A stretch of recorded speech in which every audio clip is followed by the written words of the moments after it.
La tempête approche à l'horizon pour Gondolin. L'ombre de Morgoth se fait pesante autour de la vallée cachée. Mais en son sein, Turgon se borne à ne pas voir les signes, à les ignorer. Tout ceci va mener à la chute de la belle cité.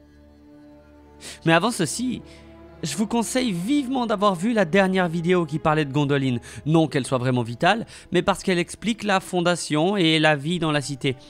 J'y présentais des personnages qui seront importants dans ce récit, alors n'hésitez pas à aller y faire un tour. Nous, on se lance. Vous voulez savoir qui et quand a été porté le premier coup à la sécurité de Gondolin? Ce fut un accident. Un cri, un seul, mais assez puissant pour ébranler un destin. Un destin? Non, des milliers. Après des décennies de captivité dans les sombres salles d'Angband sur les côtés du Tengorothrim, Húrin, le héros brisé, fut relâché. Morgoth n'avait plus besoin de chaînes pour le garder prisonnier, non. Son esprit était une cage plus cruelle encore. Son corps était libre, mais son âme, elle portait le poids des horreurs qu'il avait vues. Il savait que son peuple était perdu, que sa famille avait été brisée sous le rire noir de Morgoth. Et pourtant, il lui restait un dernier espoir, un dernier souvenir auquel se raccrocher. Gondolin, caché, inviolé. Alors il marcha, boitant, titubant parfois, suivant des chemins que nul homme ne connaissait. Il atteignit les montagnes. Il savait que quelque part, au-delà de ces pics infranchissables, se trouvait la cité de Turgon. Le roi elfique, qui autrefois avait envoyé ses armées à Nirnaeth Arnoediad et qui avait tenu tête à Morgoth. Mais lorsque Húrin atteignit la rivière asséchée, il ne trouva que le silence et la pierre. Le chemin était condamné. Là-haut, parmi les cimes, les aigles de Thorondor veillaient. Ils avaient vu l'homme errer aux abords de la vallée et leur roi avait averti Turgon. Le souverain de Gondolin avait écouté le regard sombre, la mâchoire crispée. Il connaissait le nom de Húrin, il se rappelait très bien, il se souvenait de sa bravoure. Mais il savait aussi d'où il venait, d'Angband. Et un prisonnier d'Angband ne sort jamais indemne. Jamais. Alors il hésita. Il pesa le pour, le contre. Que savait Húrin? Que pouvait-il révéler, même involontairement? Il finit par trancher. Il ne bougerait pas. Non, il ne pouvait pas ouvrir la porte à un homme qui avait été sous l'œil direct de Morgoth. Mais le doute le rongea. Les heures passèrent. Et l'idée d'abandonner un homme qui avait combattu à ses côtés, qui lui avait sauvé la vie presque, lui devint insupportable. Il changea d'avis. Il ordonna que l'on retrouve Húrin, qu'on le guide vers la cité, qu'on ne l'abandonne pas aux ombres du monde. Mais c'était trop tard. Debout sur la roche nue, Húrin, fou de douleur et de désespoir, cria vers les cieux. « Turgon! Turgon! Souviens-toi des marais de Serech! Oh, Turgon! N'entends-tu pas dans tes salles cachées ?» Son cri déchira l'air. Il roula sur les montagnes, s'enfonça dans les vallées, se répandit comme une onde de choc. Un cri d'homme, mais entendu par des oreilles démoniaques. Car Morgoth observait, il écoutait, il avait envoyé ses espions. Et ce jour-là, il sut. Il sut que Gondolin existait encore, il sut où chercher, le voile du secret commençait à tomber. Húrin, brisé et amer, tourna le dos aux montagnes et s'éloigna. Mais le mal était fait. L'ombre commençait à s'étendre sur la dernière cité cachée des Noldor. Mais si Morgoth connaissait l'endroit, il ne savait pas comment s'y rendre. Dans les années qui suivirent, Nargothrond tomba. Doriath fut ruiné. Turgon jura que jamais, jamais il ne combattrait aux côtés des fils de Fëanor. Et soudain, Gondolin était le dernier bastion des elfes en Beleriand. La ruine s'approchait vraiment. Cependant, Gondolin brillait encore de toute sa splendeur. Les murs d'ivoire et d'argent reflétaient le soleil, les tours s'élevaient avec grâce vers l'azur. Et dans les rues pavées de la cité, le rire des enfants résonnait encore. Les Noldor vivaient comme s'ils étaient hors du temps, hors du monde, protégés de tout, loin des malheurs qui s'abattaient sur le Beleriand. Ils goûtaient une paix que nul autre royaume ne connaissait, presque que nul autre royaume n'avait jamais connu en fait. Les fontaines chantaient, les jardins fleurissaient, les forges résonnaient et 1000 chefs-d'œuvre y étaient façonnés. Les bardes pinçaient les cordes de leurs harpes. Mais au sommet des tours, les ailes des aigles battaient l'air. Thorondor et ses semblables ne dormaient jamais. Ils veillaient, fendant les cieux, guettant les ténèbres rampantes. Et ces ténèbres, bien que lointaines encore, se faisaient chaque jour plus épaisses. Car Morgoth n'avait pas oublié. Depuis que la voix de Húrin s'était perdue dans les montagnes, il avait lancé ses ombres sur la terre. Il envoyait ses espions dans les vallées. Il traquait chaque rumeur. Il cartographiait chaque pic. Ses troupes arpentaient les gorges, fouillaient les rivières asséchées, interrogeaient les captifs. Chaque pas qu'il faisait le rapprochait un peu plus toujours, de l'invisible forteresse. Dans Gondolin, pourtant, personne ne semblait s'inquiéter. Turgon, fidèle à son orgueil et à sa confiance en la puissance de la cité, ne voyait pas la menace se refermer sur eux. Il croyait en la force de ses murailles, en l'inaccessibilité de la ville, en la volonté des Valar. Il ne voyait pas les ombres danser aux portes mêmes de son royaume. Mais Idril, sa fille, elle les sentait s'étirer sur son cœur. Elle savait. Elle voyait dans ses rêves ce que son père refusait de lire dans les signes du destin. L'étau invisible se resserrait. Un jour, elle l'avait vu dans les yeux de Thorondor, lorsqu'il s'était posé sur la grande tour pour parler à Turgon. Le roi des aigles avait parlé de mouvements dans les plaines, de fumées à l'horizon, d'ombres qui passaient entre les cols, et elle avait vu l'inquiétude dans ses yeux d'or. Alors Idril commença ses propres préparatifs. Elle tira ses plans sans l'aide de personne. Dans le plus grand des secrets, elle fit creuser un tunnel sous la ville, une voie cachée, un passage sous les montagnes menant loin au nord, là où l'ennemi ne penserait jamais à chercher. Peu savaient, et personne, surtout personne, ne devait en parler à Maeglin. Car s'il y avait une seule personne à craindre plus que Morgoth à Gondolin, c'était lui. Et depuis longtemps, Idril le savait, elle se doutait de quelque chose. Vous vous souvenez de Maeglin, partie dans les montagnes, seule, perdue dans ses pensées oppressantes, le regard sombre rivé sur le minerai qu'il extrayait. Là, il ne se promenait pas juste pour trouver du minerai, non. Il fuyait la ville, une tentative désespérée d'échapper à l'humiliation brûlante qu'il subissait jour après jour dans les rues de Gondolin. Car la belle ville, malgré sa beauté, sa splendeur, c'était devenu sa prison. Là-bas, dans la cité qu'il avait aidé à fortifier, dans ces tours qu'il avait contribué à bâtir, il n'était plus qu'un fantôme. Un spectre aux yeux pleins d'envie et de fureur contenue de jalousie. Maeglin haïssait Tuor, ça vous le savez maintenant. Cet étranger, ce misérable mortel que les dieux eux-mêmes semblaient avoir guidé dans sa ville. Lui qui n'avait ni la noblesse des elfes, ni la patience des siècles. Lui qui parlait comme un rustre qui portait les armes d'un autre. Lui qui avait le cœur d'Idril. Idril, elle ne l'avait jamais aimé, c'est vrai. Elle l'évitait, même percevant sans doute cette noirceur qui bouillonnait en lui. Mais elle n'avait pas le droit de le mépriser. Elle était à lui, depuis toujours, depuis sa jeunesse. Maeglin s'était persuadée qu'elle lui était destinée, mais elle ne lui avait accordé que des sourires distants, des politesses creuses, et quand Tuor était arrivé, tout avait changé. Il la voyait désormais marcher à ses côtés, rire avec lui, porter son fils, ce fils qui aurait dû être le sien. Alors Maeglin était parti, cherchant l'oubli dans le travail, dans la pierre et le métal. Il avait gravi les montagnes, fouillé la roche comme un animal blessé gratte le sol. Il cherchait du minerai, de quoi bâtir des armes, de quoi créer des défenses, peut-être même de quoi plaire à Turgon, prouver une dernière fois sa valeur, montrer qu'il était digne de Gondolin, digne de Turgon, digne d'Idril, de son amour perdu.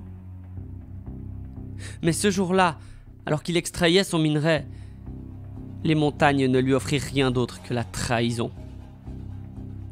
L'ombre s'était abattue sur lui avant qu'il ne puisse réagir. Des griffes crasseuses, des lames noires, une embuscade, brutale et rapide, des orques. Maeglin avait lutté du mieux qu'il pouvait, mais ils étaient trop nombreux. Il l'avait jeté à terre, arraché ses armes, ri en le voyant se débattre comme un rat pris au piège. Et alors qu'ils levaient leurs armes pour l'achever, vous savez ce qu'a fait Maeglin, le fier seigneur de Gondolin? Il a supplié. Il a supplié les orques de l'épargner et de le mener devant Morgoth. Les chaînes d'Angband pesaient sur ses poignets, mais un poids bien plus grand écrasait son cœur. Maeglin, seigneur de Gondolin, fils d'Aredel et d'Éole, était tombé dans les griffes du mal, capturé dans les montagnes. Il avait été traîné à travers les landes désolées du nord, chaque pas le rapprochant des ténèbres qu'il avait toujours craintes et aidé à combattre. Mais la peur, bientôt, laissa place à la douleur. Car à Angband, nul n'était épargné. Les serviteurs de Morgoth ne connaissaient ni pitié, ni repos. Ils le jetèrent dans les sombres geôles de fer, et là commença l'agonie.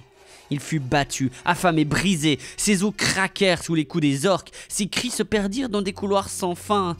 Ceux de la forteresse maudite, les chaînes lui lacéraient la peau, et la chaleur des forges le suffoquait. Il aurait pu mourir là, dans l'oubli, comme tant d'autres avant lui. Mais Maeglin, il avait quelque chose à offrir, quelque chose d'inestimable pour le Seigneur des Ténèbres. Alors qu'il gisait à demi conscient, une ombre vint à lui, et cette ombre parlait d'une voix douce et terrible. Morgoth était venu. Et le noir ennemi du monde n'avait pas besoin de menaces. Il n'eut qu'à murmurer, il n'eut qu'à effleurer les désirs les plus sombres et les plus enfouis de son prisonnier. Tu détestes Tuor, n'est-ce pas? Un frisson traversa Maeglin. Tu hais cet intrus, cet homme qui a pris tout ce qui te revenait de droit. Maeglin ferma les yeux. Tu veux Idril? Son souffle même se coupa. Et je peux te l'offrir. Soudain, le poids de ses chaînes sembla s'alléger. Révèle-moi l'emplacement exact de Gondolin. Comment la prendre? Et je ferai de toi son maître. Le silence pesa. Maeglin sentait encore les brûlures sur sa peau, les os fêlés sous ses muscles tendus. Il sentait la haine ronger son ventre, plus dévorante encore que la faim. Alors il parla. Il trahit tout le monde. Turgon, Tuor, il trahit Gondolin, Ecthelion, Glorfindel, il trahit Thorondor, mais plus que tout, il trahit Idril. L'entrée secrète, les murailles, les défenses, la garde, les forces armées, chaque pierre, chaque passage, chaque faiblesse. Morgoth écouta avec une satisfaction glaciale, et lorsque Maeglin eut terminé, il se pencha vers lui et lui souffla. Tu seras mon vassal. Tu régneras sous mon royaume. Et Idril sera enfin à toi. C'était un mensonge, évidemment, mais Maeglin, aveuglé par son propre désir, crut à ses paroles. Morgoth le renvoya à Gondolin, libre, pour mieux y semer la ruine de l'intérieur et n'éveiller aucun soupçon. Gondolin dormait encore dans la quiétude de son illusion. Les jours passaient sous le ciel serein de Tumladen, et la vie s'écoulait paisiblement dans la cité blanche. Les artisans travaillaient le métal et la pierre, les enfants riaient dans les jardins parfumés, et dans la haute tour du roi, Turgon observait son royaume avec fierté. Nul ne craignait l'ombre. Les préparatifs des portes de l'été battaient leur plein, les rues étaient ornées de bannières, de fleurs, les fontaines chantaient sous le murmure du vent, les poètes composaient déjà leurs odes au retour du soleil triomphant. Mais seul dans la cité, Idril ne trouvait pas le sommeil. Depuis des mois, l'ombre grandissait dans son cœur. Elle sentait le sol trembler sous ses pieds, comme un avertissement muet. Quelque chose approchait. Elle scrutait le regard de Maeglin, et dans ses prunelles sombres, elle voyait que l'écho d'un secret qu'il ne formulait pas se cachait. Elle sentait son souffle empoisonné, sa présence plus lourde qu'elle ne l'avait jamais été. Mais alors, elle se taisait. Elle préparait son fils, son époux, leur parlant à mots couverts de chemins oubliés, de routes à emprunter un jour. Si jamais, peut-être. Et ce jour arriva. Ce matin-là, Gondolin s'éveilla aux lueurs d'or de la fête tant attendue. Mais le soleil, lui, ne se leva pas. Loin à l'horizon, dans le nord, une autre lumière embrasait le ciel. Une lumière rouge, lourde, pulsante. Un brasier qui ne venait pas de l'est, mais d'Angband. Et soudain, les cloches d'alarme retentirent. Les sentinelles coururent sur les remparts, et leurs voix se brisèrent dans l'aube naissante. Des ombres mouvantes se pressaient dans les hauteurs de l'Ekoriath, un flot noir comme la nuit, un rugissement sourd comme un orage en approche. L'ennemi était là. Il était trop tard pour fuir, trop tard pour prévenir, trop tard pour refermer même les portes. Morgoth avait trouvé Gondolin, et Morgoth venait la briser.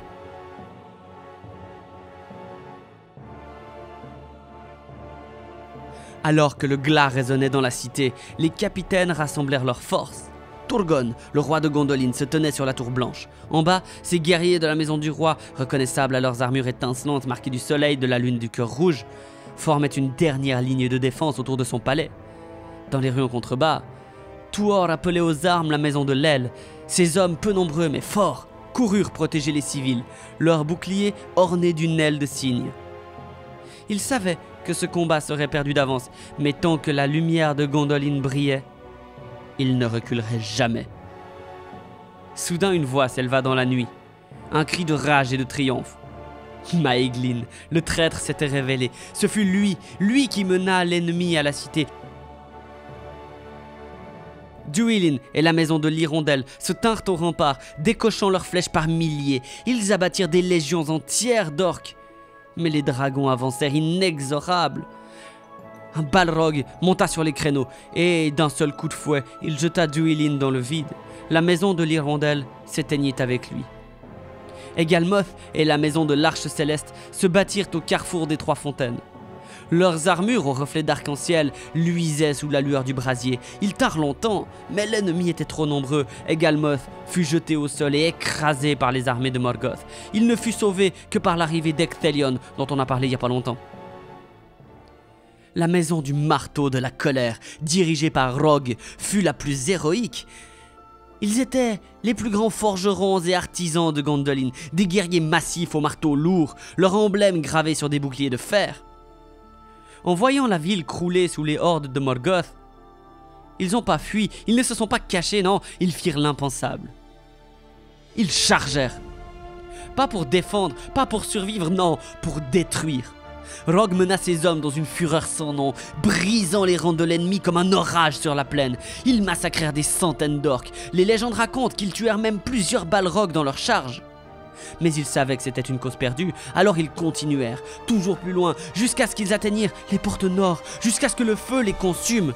Rogue tomba en héros, et avec lui, la dernière grande lueur d'espoir d'une cité en train de tomber. Les rues de la cité n'étaient plus que chaos et hurlements. La pierre blanche de Gondolin, jadis éclatante sous la lumière des étoiles, se fissurait sous les assauts répétés des dragons, était baignée dans le sang des Noldor. L'ennemi avançait, inarrêtable, et derrière lui, il ne laissait que ruines et cadavres. Au sommet de la tour du roi, Turgon contemplait la fin de son royaume. Son armure d'or, éclatante sous les flammes, semblait presque ironique à la fatalité qui s'abattait sur lui. Il avait envoyé Tuor en avant, il avait ordonné aux survivants de fuir, mais lui, il resterait. Comme Fingolfin autrefois devant les portes d'Angband, il était un roi des Noldor, et un roi des Noldor, ça ne s'incline pas devant l'ombre. Les balrogs l'encerclèrent, les flammes s'élevèrent. Et ainsi périt Turgon, dernier seigneur de Gondolin, au cœur de sa tour qui s'effondra dans un fracas de pierres et de cendres.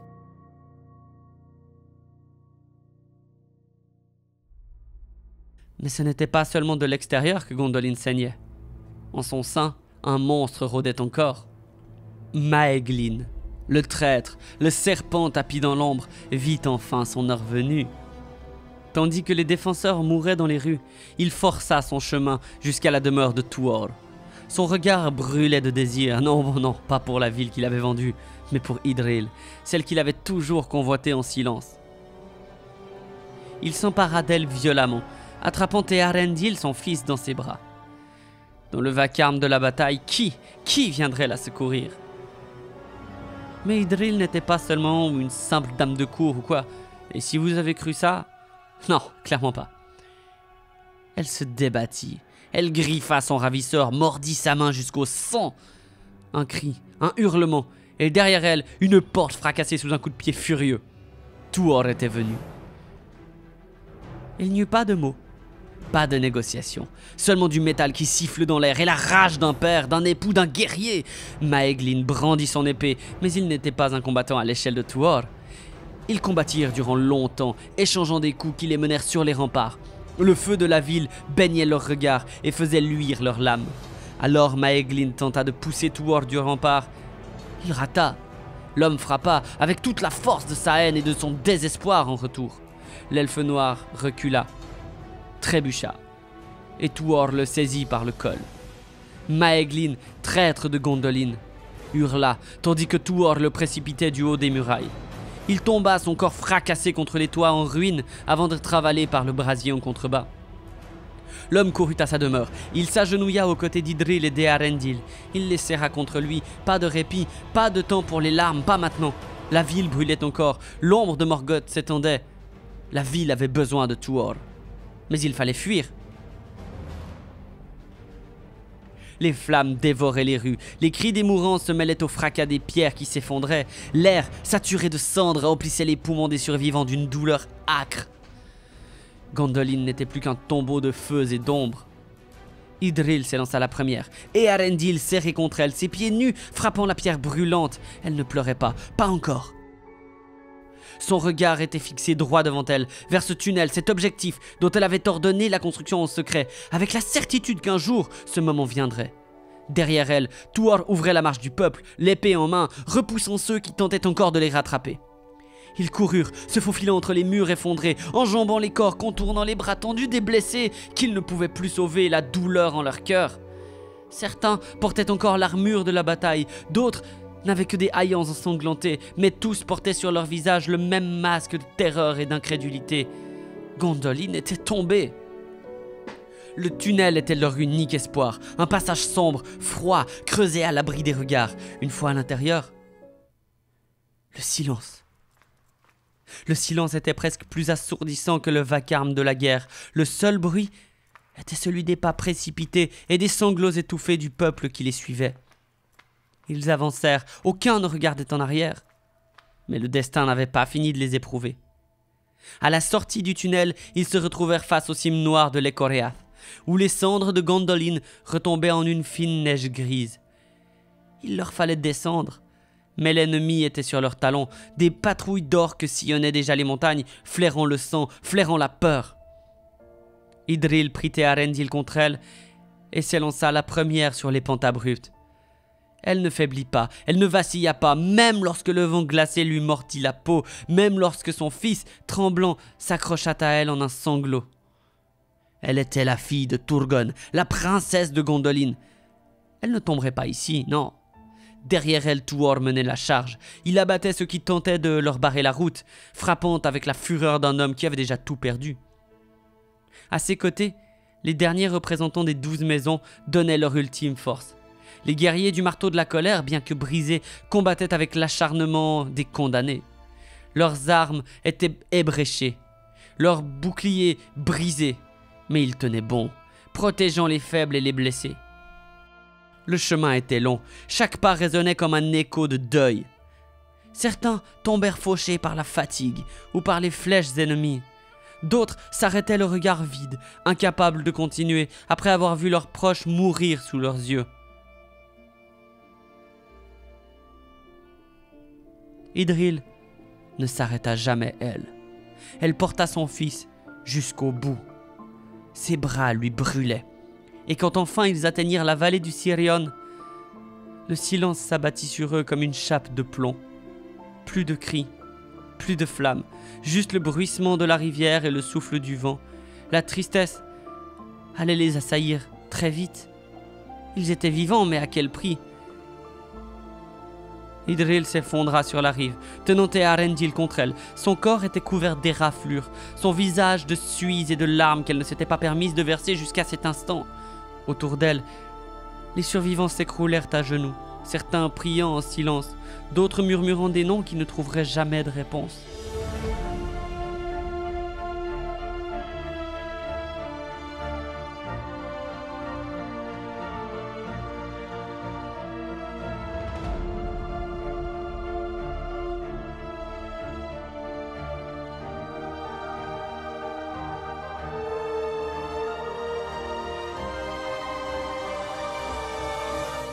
Ce fut ici, à Nan Tathren, au cœur de la verdure, qu'ils s'arrêtèrent enfin.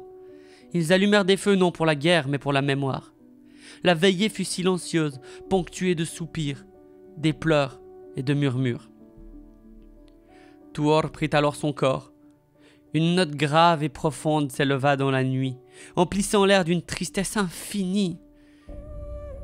Il prit le temps de composer les cornes d'Ylmir, un chant pour ceux qui ne reviendraient jamais de la bataille. Les murs blancs de Gondolin, la lumière des fontaines, la grandeur de la tour du roi, tout était perdu. Seul Eärendil, assis près du feu, leva les yeux vers le ciel. Il ne savait pas encore qu'un jour, c'est lui qui porterait l'espoir du monde sur son front. Tous ces morts, ces pères sans enfants, ces femmes sans mari, ces familles détruites. Mais toujours l'espoir était là, car Eärendil, au Havre, rencontra Elwing, et ensemble, ils eurent 2 enfants dont le nom vous est très certainement connu, Elrond et Elros, qui porteraient le souvenir de Gondolin et le souvenir des âges passés chez les elfes et chez les hommes. Merci d'avoir suivi cet épisode. Il a été vraiment difficile à écrire pour rendre quelque chose de correct. Vous aurez sans doute remarqué, j'ai pas mal brodé autour des histoires existantes pour créer un récit immersif. Pour plus de justesse, lisez La Chute de Gondolin. Genre, vraiment. Je prends le temps en même temps de remercier Jarl Spunk, qui a pour vous interprété la voix doucereuse de Morgoth dans l'épisode. Allez le follow sur tous ses réseaux, tout est en description, n'hésitez pas, il fait un travail incroyable. Merci encore une fois d'être présent sur la chaîne, de me soutenir sur Tipeee, de me soutenir sur Twitch, de partager mon travail s'il vous plaît. Et à très bientôt en Terre du Milieu. Ciao!